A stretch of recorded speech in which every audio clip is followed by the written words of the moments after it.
بسم اللہ الرحمن الرحیم، اللہم صلی علی محمد وعلی آل محمد۔ رب اشرح لی صدری ویسر لی امری واحلل عقدۃ من لسانی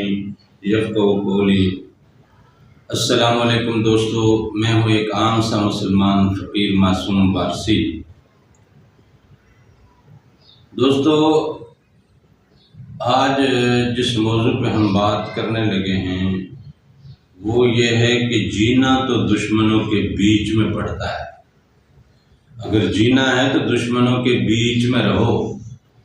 تاکہ تمہاری ذات اسٹرگل میں رہے، تمہاری ذات چکنی رہے، تمہاری ذات جو ہے وہ الرٹ رہے۔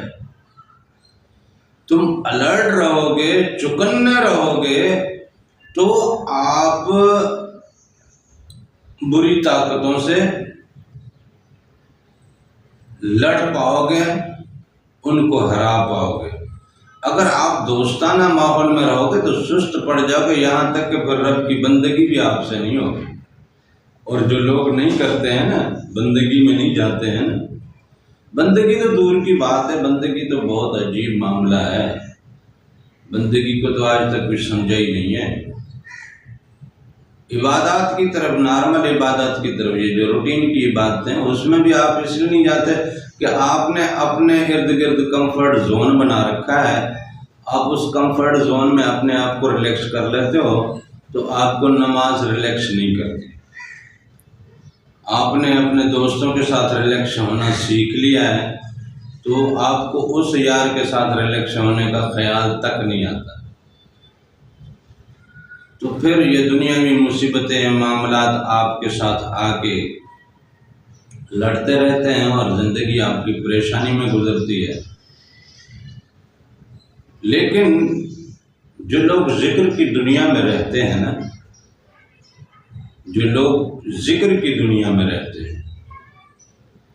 ذکر کی دنیا میں رہنے والوں کو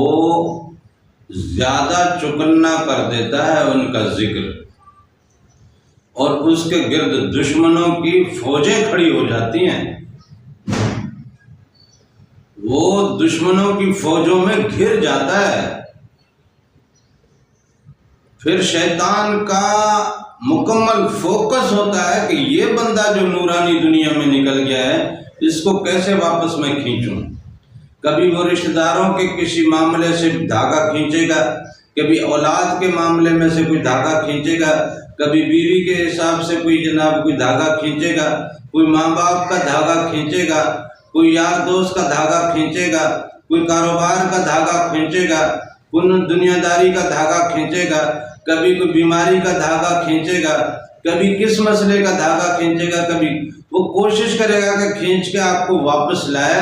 اور وہ ہر پل ہر لمحہ اس کوشش میں لگے رہتے ہیں کہ آپ کو اس دنیا سے واپس پڑ۔ باقی ہم اور جو لوگ نارمل زندگی جی رہے ہیں وہ تو ویسے ہی ان کے ہتھے چڑھے ہوئے ہیں نا،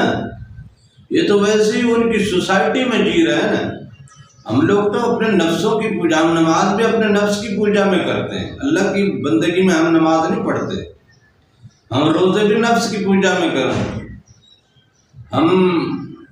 حج بھی نفس کی پوجا۔ اس لیے وجہ یہ ہے کہ معاشرے میں جتنا بگاڑ موجود ہے وہ اسی لیے تو موجود ہے کہ نیکیاں اندر سے پھوٹ نہیں رہی۔ جب میرے سے نیکی پھوٹے، اس سے نیکی پھوٹے، اس سے نیکی پھوٹے، اس سے جب ہر طرف سے شمع روشن ہو رہی ہوگی تو یہ کمرہ مکمل جل اٹھے گا، روشن ہوگا، اور یہی شمع اگر پورے معاشرے میں جل اٹھیں گی تو یہ کمکمیں پورے معاشرے کو جھلملا دیں گے، جھلمل کرتا ہوا، چمکتا ہوا روشن معاشرہ بن جائے گا۔ نمازیں بھی پڑھتے ہیں، سیاہی بھی رکھتے ہیں، تو وہ سیاہی حاوی رہتی ہے۔ نمازوں میں نور اس لیے نہیں آتا، نمازوں سے ہماری زندگی میں کوئی فرق اس لیے نہیں آتا، نمازوں سے ہمارے عشق میں کوئی فرق نہیں آتا، ہمارے ایمان میں کوئی فرق نہیں آتا، ہمارے ایٹیٹیوڈ میں کوئی فرق نہیں آتا، ہمارے کاروبار میں کوئی فرق نہیں آتا، ہمارے رشتہ داری کے معاملات میں فرق نہیں آتا۔ عجیب عجیب لوگ ہیں، نماز بھی پڑھتے ہیں، گھر میں بچوں کے ساتھ بھی ان کے معاملات بڑے خراب ہیں، اولاد کے ساتھ معاملات درست نہیں ہیں، ٹنکڑے مارتے رہتے ہیں، چوٹے مارتے رہتے ہیں، بہو بیٹیوں کے ساتھ ان کے معاملات صحیح نہیں ہیں، اڑوس پڑوس میں ان کے معاملات صحیح نہیں ہیں، بھائی بہنوں کے ساتھ ان کے معاملات صحیح نہیں، نماز بھی پڑھ رہے ہیں۔ تو یہ حقیقت میں نماز اپنے نفس کی پڑھ رہے ہیں، اللہ کی نماز پڑھتے ہوتے تو یہ معاملہ تو کم از کم نہیں ہوتا۔ اللہ کی نماز میں تو نور ہمارے اندر اترتا ہے، دل دھل جاتا ہے، پاک ہو جاتا ہے، محبت کی کرنیں پھوٹنے لگتی ہیں اور اس کی شعائیں اڑوس پڑوس کو، ارد گرد کو اپنے حالے میں لے لیتی ہیں۔ اپنوں اور پرائوں کے لیے محبت ہی محبت ہوتی ہے۔ آپ کو بھوک ہونے کے باوجود بھی آپ روٹی کسی کو پیش کر دو گے